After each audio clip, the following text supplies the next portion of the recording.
날씨도 참 포근하고 따뜻하고 또 벚꽃이 만개되어져 있고, 오늘 같은 날 밖에서 꽃 구경하고 나들이를 하면 참 행복하고 즐거울 텐데, 우리는 세상 사람들과 구별되게 걸어가신, 복 주시기 위해 주신 주일에 하나님께 예배를 드리고 있습니다.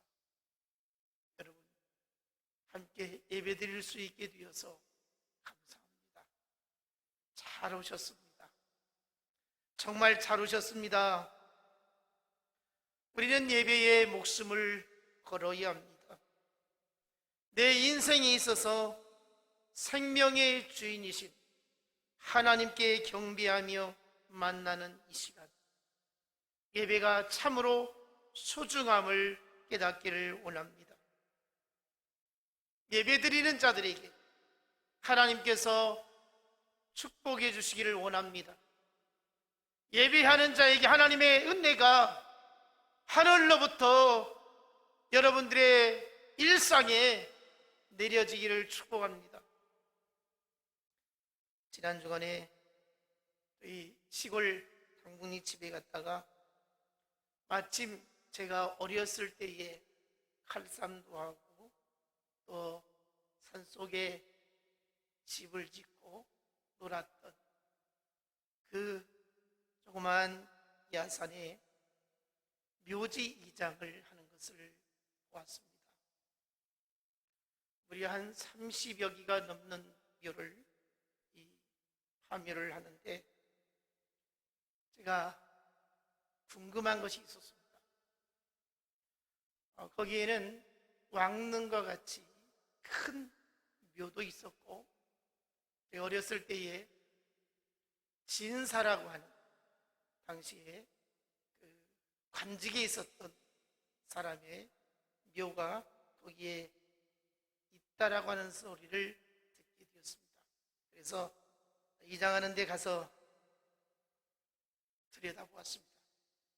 왜냐하면 혹시라도 거기에 도자기라든지 옛날 유물이 들어있지 않겠나, 이런 생각을 해보았습니다. 그래서 올라가서 보았는데 또 그렇게 기대했던 것처럼 별것이 없고, 이제 이 포크레인이 하나씩 흙을 걷어서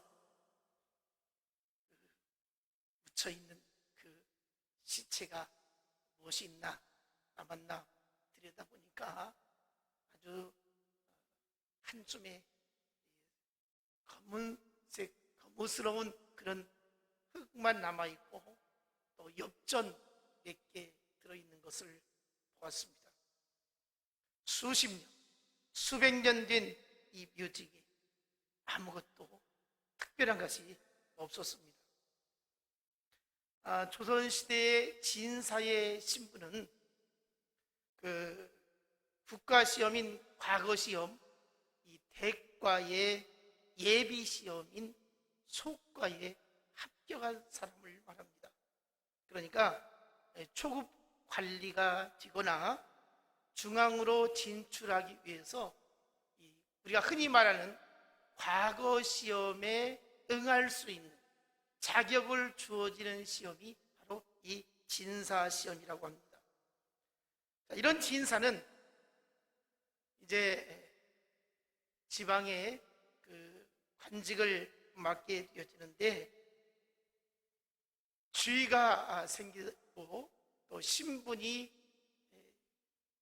생기다 보면 많은 그 땅을 차지할 수 있고, 또 하인을 거느릴 수 있고, 권세를 부릴 수 있는 이런 위치에 올라가게 되어지는 것입니다. 그러나 이제 수백 년이 지난 후에 그 진사의 묘에 과연 무엇이 들어있을까라고 관심을 갖고 찾아 올라가 보았는데 별것이 없더라, 이런 모습을 보게 됩니다.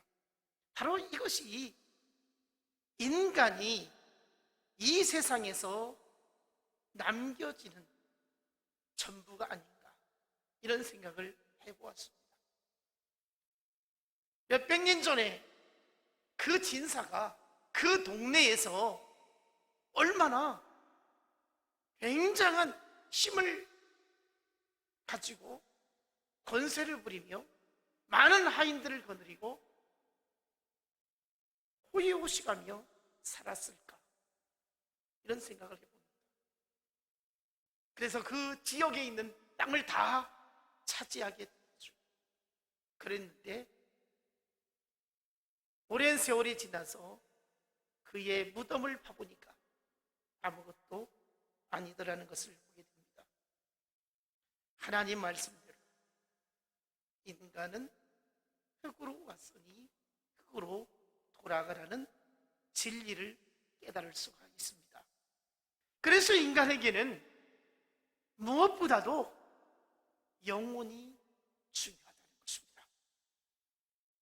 우리가 육신을 가지고 살아가고 있지만 육신보다 더 중요한 것이 우리 눈에 보이지 않는 영혼이라는 것입니다. 우리 모두에게 지금 영혼이 있습니다. 멀지 않아서 우리의 육체는 한 줌의 흙이 되어지고 먼지가 되어져서 이 땅에서 사라질 것입니다. 그러나 우리가 살고 있는 이 땅의 모든 보여지는 것들은 그대로 남아 있습니다. 나는 이 땅에 사라지더라도 내가 지금 밟고 있는 이 땅은, 내가 바라보고 있는 이 나무는, 내가 바라보고 누렸던 환경은 여전히 남아있을 것입니다. 우리 주님 다시 오셔서 세상 심판하기까지는 그대로 이 세상 모든 만물들은 그대로 남아있습니다. 그러나 우리의 영혼은 이 땅을 떠날 날이 오게 될 것입니다. 우리의 육체는 사라지고 우리의 영혼은 이 땅에서 그 언젠가 사라질 날이 오게 될 것입니다. 그래서 영혼이 구원받아 천국 가는 것이 이 세상의 그 어떤 것보다도, 부귀 영화보다도 비교할 수 없을 만큼 귀하고 귀한 것이 바로 저와 여러분의 영혼입니다. 사람들은 이 땅에 살아가면서 조금도 피해를 보려고 하지 않습니다. 자기의 불이익이 되거나 손해는 보는 일이 있다면 얼마나 우리가 난리를 치며 그렇게 몸부림치고 있습니까? 너무 당연한 것이죠. 우리가 세상 살아가면서 왜 손해보며 살며 왜 내가 해를 받아야 하는가? 그럴 수 없는 것이 당연한 이치일 것입니다. 그러나 우리 예수 믿는 사람들은 육신적으로 설령 손해가 되더라도, 내가 인간적으로 보면 해가 된다 할지라도 내 영혼을 위한 일이라면, 하나님의 나라를 이루어가는 일이라면 기꺼이, 때로는 손해볼 수도 있고 때로는 내가 해를 당할 수 있는 이런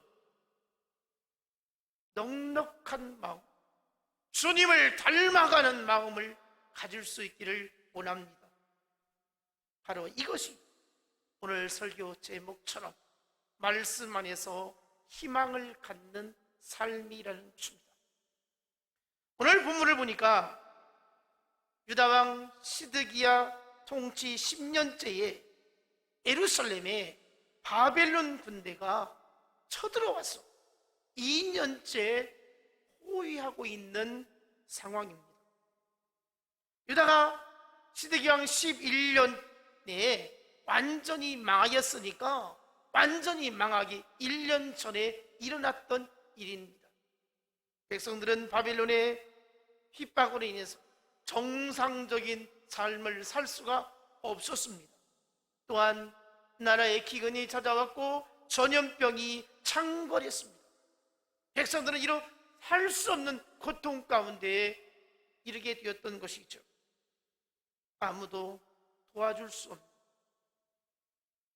어떻게 살아갈 수 없는 이러한 절박한 상황에 이르게 되었던 것입니다. 예언자 예레미야는 유다 왕국의 시대들 안에 갇혀 있었습니다.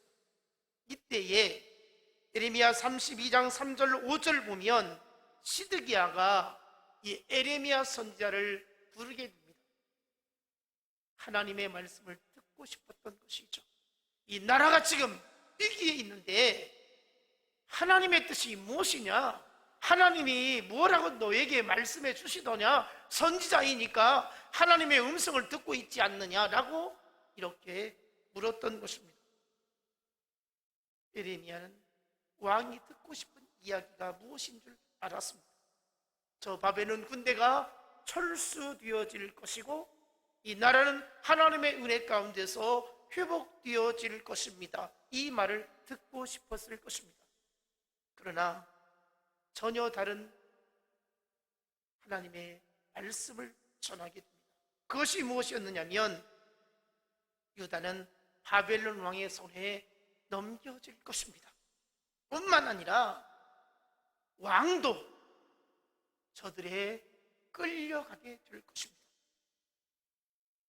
그리고 하나님이 회복해 주실 때까지 이 나라는 바벨론 손아귀에 벗어날 수가 없습니다. 아무리 싸워도, 아무리 바벨론과 싸운다 해도 이길 수 있는 것은 아무것도 없습니다. 시드기야는 이 불길한 예언을 드릴 때 도저히 받아들일 수 없었습니다. 선지자가 하나님의 백성들을 살 수 있다고 예언을 해야지, 망한다고 하고 끔찍한 고통스러운 포로로 끌려간다고 하니 이게 될 법이냐? 예레미야에게 이렇게 예언할 수밖에 없는, 다시 예언해 줬으면 좋겠다. 네가 지금 말하는 것은 내가 들으려고 하니까 도저히 받아들일 수 없다. 그러니 다시 한번 예언해 다오, 이렇게 말합니다. 그러나 예레미야는 하나님이 그렇게 말씀하셨습니다 라고 대답을 하게 된 것이죠. 그래서 시드기야를 감옥에 쳐 넣게 되죠. 시드기야는 이 예레미야를 감옥에 쳐 넣었습니다. 하나님의 말씀은 구한 것은 분명히 시드기야 왕입니다. 하나님의 말씀이 자신의 마음을 들지 않는다고 해서 왕은 선지자를 핍박을 하게 되었던 것이죠. 내 마음에 쏙 드는 말씀이 아니면 하나님의 말씀이 아니라는 것이었습니다. 여러분, 오늘 우리는 어떻습니까? 하나님이 말씀해 주시는데 얼마나 귀결이고 있습니까? 하나님은 우리에게 무엇인가를 지금 말하고 있고 요구하는 것이 있고 원하는 것이 있다는 것을 깨닫기를 원합니다. 하나님은 오늘 저와 여러분에게 네 생각과 네 뜻과 네가 갖고 있는 마음과 다를 때에 네 생각을, 네 계획을, 네가 하고 싶은 것을 내려놓아야 하지 않겠느냐라고 말씀해 주시고 있습니다. 지금 왜 유다가 망하게 되었느냐? 왜 시드기야가 유다의 마지막 왕이 되어져서 끌려가야 했느냐? 그만한 이유가 있었던 것입니다. 하나님 앞에 지금 무릎 꿇고 회개해야 되었습니다. 하나님 잘못했습니다. 하나님 우리가 떠났던 것을 용서해 달라고 간절하게 회개했어야 되었습니다. 그런데 오히려 하나님의 말씀을 대연해 되어지는 이 예레미야를 핍박을 하고 감옥에 가둬버리게 되었던 것입니다. 것이죠. 예레미야 32장 6절로 15절을 보면 예레미야가 감옥에 갇혔을 때에 BC 587년 곧 유대 왕국이 바벨론에 멸망당하기 1년 전에 하루는 그의 사촌들은 하나멜이 찾아와서 고향 아나돗에 있는 자기의 밭을 팔겠다고 사라고 말합니다. 하나멜은 토지를 매매할 때에 가장 가까운 친척에게 팔아야 된다, 우선권이 있다고 하는 이 모세 율법을 들이대면서 사촌인 예레미야, 네가 내 땅을 사야 한다라고 이렇게 요청을 합니다. 여기서 중요한 것은 32장 8절에 보니까 하나멜이 너를 위하여 사라 할 때에 내가 이것이 여호와의 말씀인 줄 알았으므로 은 17세겔을 주고 예레미야가 사게 되었다라고 하는 대목입니다. 다시 말하면 하나님의 말씀인 줄 알고 사게 되었다. 예레미야가 지금 이 하나멜의 땅을 사는 것이 하나님이 말씀하신 것인 줄 알고 그 요구에 응하게 되었다는 것이죠. 여러분, 지금 상황이 어떤 상황입니까? 예레미야 선지자는 유다가 망할 것을 예언을 했고 분명히 망한다는 사실을 알고 있었습니다. 그런데 사촌이 와서 땅을 사라고 하니까 그 땅을 사게 되었다는 것이죠. 여러분, 말이 됩니까? 인간적으로 이해되지 않는 상황입니다. 지금 땅을 산다 한들 그 땅이 바벨론의 침략에 의해서 이제 포로로 끌려가게 되었습니다. 그 땅이 무슨 의미가 있겠습니까? 그 땅은 초토화되어졌습니다. 쓸모없는 땅이 되었습니다. 나라 완전히 망하게 되었습니다. 그럼에도 예레미야가 이 땅을 사게 되는 분명한 이유가 있었다는 것이죠. 사실 선지자는 땅을 살 필요도 이유도 없었습니다. 그러나 오늘 주신 말씀 32장 8절을 보니까 주의 말씀인 줄 알았으므로 15절 하나님께서 이와 같이 말씀하시기에 사게 되었다라고 하는 것입니다. 여러분, 하나님 말씀하십니까? 하나님이 원하시는니까, 하나님이 그렇게 하라고 하니까 순종하게 되었다는 거예요. 예레미야 마음속에 얼마나 마음이 괴로웠겠습니까? 이게 무모한 짓 아닌가? 어리석은 짓 아닌가? 내가 왜 이렇게 바보짓을 할까? 이런 생각을 들지 않았겠습니까? 그러나 선지자는 하나님이 하라고 하는데 내가 무슨 할 말이 있겠느냐? 하나님 앞에 이제 기도합니다. 하나님, 이게 어떻게 된 일입니까? 순종을 하였지만은 하나님 앞에 간절히 하나님의 뜻이 무엇입니까? 마음이 시원치 않았습니다. 오늘 주신 말씀 32장 17절, 18절, 19절에 이렇게 말합니다. 슬프도소이다. 주 여호와의 주께서 큰 능력과 표심팔로 천지를 지으셨사오니 주에게는 할 수 없는 일이 없으시니이다. 주는 은혜를 천만인에게 베푸시며 아버지의 죄악을 그 후손의 품에 갚으시오니 그곳 능력이 있으신 하나님이시오 이름은 만군의 여호와시니이다. 주는 책략에 크시며 하시는 일에 능하시며 인류의 모든 길을 주목하시며 그의 길과 그의 행위의 열매대로 보응하시나이다. 하나님은 큰 능력과 표심팔로 천지를 지으신 분이십니다. 할 수 없는 일이 없으신 분입니다. 모든 것을 할 수 있습니다. 은혜를 천만인에게 베풀어 주시는 전능자이십니다. 하나님은 지혜로우시고 모든 사람의 발걸음을 알게 하시고 인도하시고 행한 대로 부응하시는 분이시다라고 이렇게 말씀을 주시고 있습니다. 그리고 20절로 25절을 보면 하나님은 자기 백성을 애굽 땅에서 기사와 표적을 행하사 출애굽을 시켜주셨고 적과 그르는 저 가나안 땅에 살도록 하여 주셨습니다.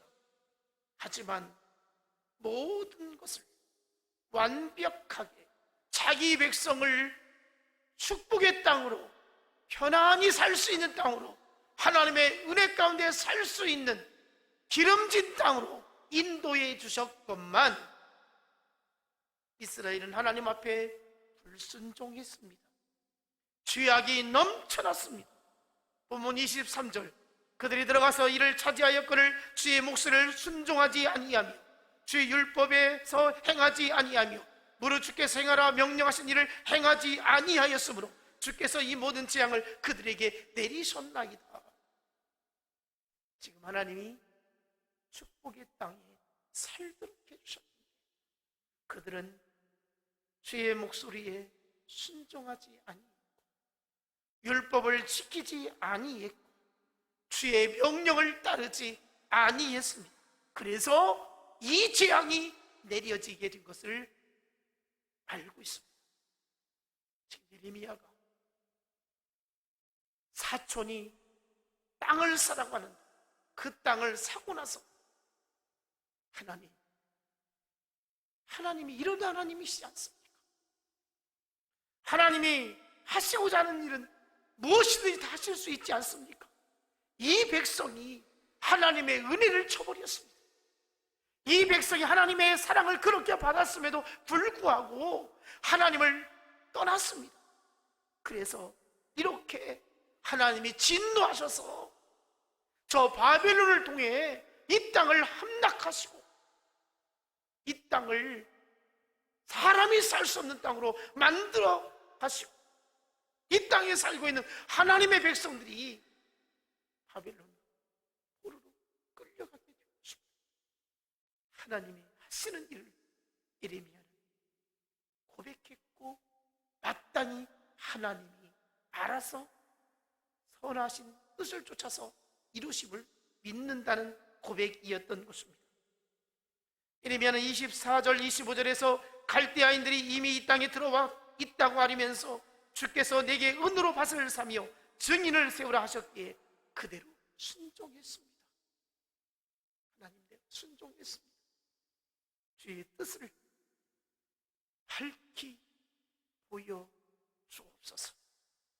그랬더니 하나님이 예레미야에게 응답해 주십니다. 예레미야가 답답한 마음에 안타까운 마음에 하나님 앞에 하나님의 전능하심을 고백하고 하나님이 이렇게 이 백성을 향하여서 진노하심의 까닭이 있는 것을 고백하게 되어질 때에 하나님은 예레미야에게 응답해 주시죠.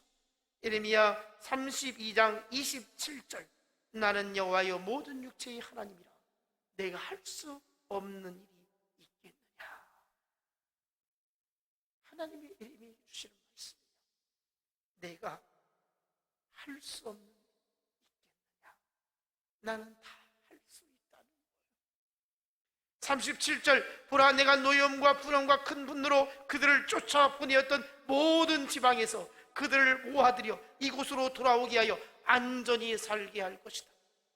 이 땅에서 쫓겨나게 되어지지만 이제 다시 모아들여서 이 땅에서 다시 살게 하겠다.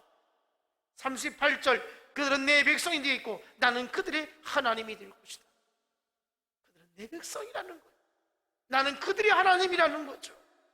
43절, 너희가 말하기를 황폐하여 사람이나 짐승이 없으며 갈대아인의 손에 넘긴 바 되었다는 이 땅에서 사람들이 밭을 사게 될 것이다. 지금 땅을 사는 것 어리석은 바보짓을 하는 것이지만 그러나 때가 되어지면 그 땅을 다시 사고 팔게 될 때가 오게 됨을 말씀하고 있습니다.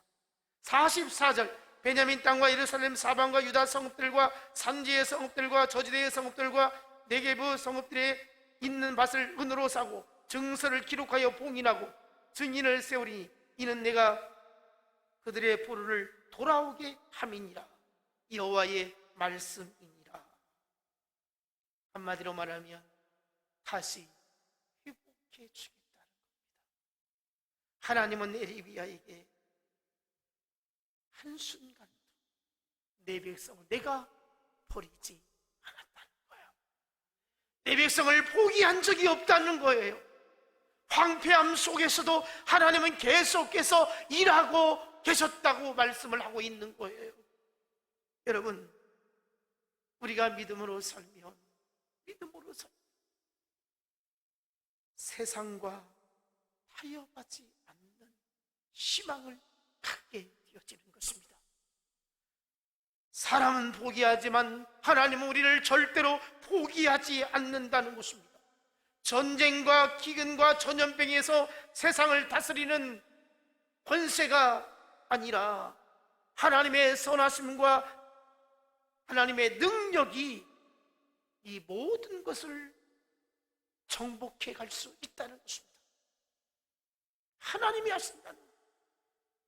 전쟁의 칼이 이 백성을 다스리는 게 아니라 하나님이 다스리신다고 이렇게 말씀을 하고 있는 것입니다. 여러분, 믿음이라는 게 무엇입니까? 바라는 것들이 실상이요 보이지 않는 것의 증거입니다. 우리가 지금 무엇을 바라고 있습니까? 무엇을 기대하고 있습니까? 무엇을 붙잡고 싶습니까? 믿음으로 보이지 않는 세계를 볼 수 있기를 원합니다. 들을 수 없는 세계를 들을 수 있기를 원합니다. 우리가 아까 찬송했습니다. 이러면 오래전에 어둡던 이 땅이 밝아오고 슬픔과 똥이 기쁨이 되고 매였던 종들이 돌아오고 황폐한 광야에 화초가 피고 말랐던 시냇물이 흘러오는, 그래서 시온의 영광이 빛나는 아침, 그것을 바라보게 되었던 것입니다. 포로로 잡혀갔던 자들이 고향 땅으로 돌아와서 일상의 행복을 다시 되찾을 수 있는 꿈을 꾸게 되었던 것이죠. 이스라엘 민족은 바벨론 포로 70년을 잘 마치고 고레스 왕 원년에 스룹바벨을 중심으로 해서 주전 538년에 귀환케 되어지고 성전을 재건하고 성벽을 세우고 하나님의 놀라우신 은혜 가운데서 다시 회복하는 역사가 이루어지게 된 것입니다. 우리에게 주어진 환경이 어떤 상황이라 할지라도 우리는 하나님의 약속의 말씀 붙들고 힘있게 살 수 있기를 원합니다.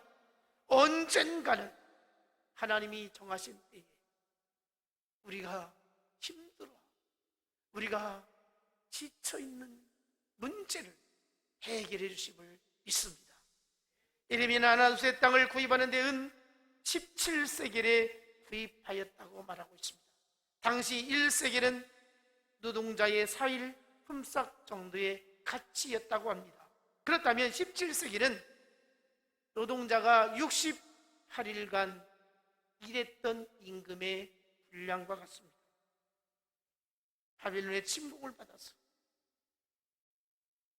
금방 무너질 것 같은 그 불안한 가운데서도 이 예레미야는 밭을 은 17세기를 주고 살게 되었다는 것이죠. 값이 싼 것이 아니었습니다. 거저 주는 것이 아니었습니다. 그러나 값을 톡톡히 치르더라도 이것이 하나님이 원하시는 일이었다는 것입니다. 다시 말하면 에레미야를 통해서 유다가, 망했던 나라가 다시 회복해질 수 있다는 소망을 주기 위한 하나님의 뜻이 거기에 담겨져 있었다는 것입니다. 여러분, 오늘 우리가 인생을 살아가면서 지금 현재 내 형편, 내 처지, 내 상태가 어떤 상황에 놓여 있다 할지라도, 아니 내세울 것이 없고 또 무거운 짐을 가지고 산다 할지라도 하나님이 회복해 주시면 얼마든지 회복할 수 있습니다. 하나님의 말씀은 이게 전 에레미야에게 임하였고, 에레미야에게 내일을 바라볼 수 있는 희망을 가지라고 말씀을 주시고 있는 것입니다. 에레미야가 절망하지 아니하고 힘있게 살 수 있었던 것은, 이렇게 은 17세기를 주고 살 수 있었던 것은 바로 희망을 꿈꾸었던 것입니다. 그 희망을 꿈꾸었던 것이 어디에서 근거되어졌던가? 그것은 바로 하나님의 말씀이었다는 것입니다. 여러분, 우리가 말씀을 쫓아 살아가면 새 힘을 얻을 수 있습니다. 인간적으로 어리석다고 할지라도 하나님의 말씀, 하나님의 뜻이 손해가 되더라도 결코 아멘하고 붙잡을 수 있기를 바랍니다. 우리는 하나님의 뜻을 정확히 분별할 수 있는 영성을 갖추어야 되겠습니다. 하나님의 역사는 오직 하나님 말씀에 민감한 자에게 나타나게 될 것입니다. 하나님의 말씀을 가볍게 여기거나 하나님의 말씀을 쉽게 여기는 자, 하나님은 능력을 베풀지 아니할 것입니다. 하나님 말씀을 붙들고 사는 자에게 하나님 놀라우신 은혜를 부어주실 것입니다. 오늘 본문 예레미야 32장 1절에 여호와의 말씀이 에레미야에게 임하니라, 6절에 여호와의 말씀이 내게 임하였느니라, 8절에 내가 이것이 여호와의 말씀인 줄 알았으므로, 15절에 하나님께서 이와 같이 말씀하시니라, 24절에 주의 말씀대로 되었음을 주께서 보시나이다, 30절, 36절, 42절, 44절 여호와의 말씀이니라. 그저 하나님의 말씀이니까 반복해서 강조하고 있음을 알 수 있습니다. 여러분, 에레미야처럼 말씀을 따라 살아갈 때 우리에게 희망을 가질 수 있습니다. 우리의 삶이 아무리 길이 보이지 않더라도 말씀 붙들고 나아갈 수 있기를 원합니다. 당장 그것이 손해가 되어지고 바보가 되는 것처럼 보일지라도 순수하게 하나님 말씀 따라갈 수 있는 우리들이 되기를 원합니다. 여러분, 우리 신앙의 이 바탕이 어디 있습니까? 어떻게 믿음 생활을 잘할 수 있겠습니까? 어떻게 하나님을 사랑하고 예수 안에서 살 수 있겠습니까? 오직 말씀입니다. 말씀 중심의 신앙을 가질 수 있기를 원합니다. 말씀 붙들고 살 수 있기를 원합니다. 말씀이 떠나 있으면 절망에 빠질 수 있습니다. 그러나 말씀 안에 있으면 희망을 품고 살아갈 수가 있습니다. 우리에게는 말씀이 있습니다. 말씀만 순종하려고 하는 이 마음이 있다면, 이 믿음이 있다면 우리는 절망이 희망으로 바뀌어질 것입니다. 고난이 축복으로 바뀌어질 것입니다. 아픔이 기쁨으로 변화될 것입니다. 그래서 말씀에 순종하라고 할 때에 우리의 능력이 주어질 것이고, 우리는 체험이 될 것이고, 하나님의 놀라우신 역사를 맛보아 알게 될 것입니다. 말씀 붙들고 확신 가운데 승리하시기를 원합니다. 예수 안에서, 말씀 안에서, 믿음 안에서 날마다 새롭게 되어지는 하나님의 놀라우신 역사하심, 하나님의 손길이 우리 인생에 아름답게 펼쳐지는 은혜가 있기를 축복합니다. 그래서 말씀 안에서 희망을 갖는 우리 모두의 인생이 되어지기, 여러분 자녀들이 되어지기를 축복합니다. 기도하겠습니다. 하나님, 말씀 안에서 희망을 갖게 하여 주시옵소서. 에레미야처럼 전쟁 중에, 아니 이제 1년 후면 망하는 이 유다 땅에 밭을 사야 하는가, 어리석은 행동이었다라고, 바보짓을 했다라고 사람들은 말할지라도 하나님이 말씀하셨는데, 하나님이 시키니까 순종하였노라고, 하나님 모든 것을 이루실 수 있는 분이시라고 이렇게 믿음으로 고백하고 받아들일 때에 하나님은 회복의 역사를 부어주심을 말씀하고 있습니다. 하나님, 우리 인생이 상식을 초월해서, 이성을 초월해서 인간적인 계산을 초월해서 하나님의 놀라우신 역사가 믿음으로 살고자 하고 말씀 붙들고 살고자 하는 주의 백성들에게 놀랍고 신기하고 오묘하게 권능이 나타나게 하여 주옵소서. 축복이 나타나게 하여 주옵소서. 복이 나타나게 하여 주옵소서. 잘되게 하여 주옵소서. 하나님의 권능이 이루어지게 하옵소서. 하나님은 살아계심을 믿습니다. 체험적인 신앙 갖게 하여 주시고 주의 백성을 일일이 살펴주시고 도와주옵소서. 예수님 이름으로 기도하옵나이다. 아멘.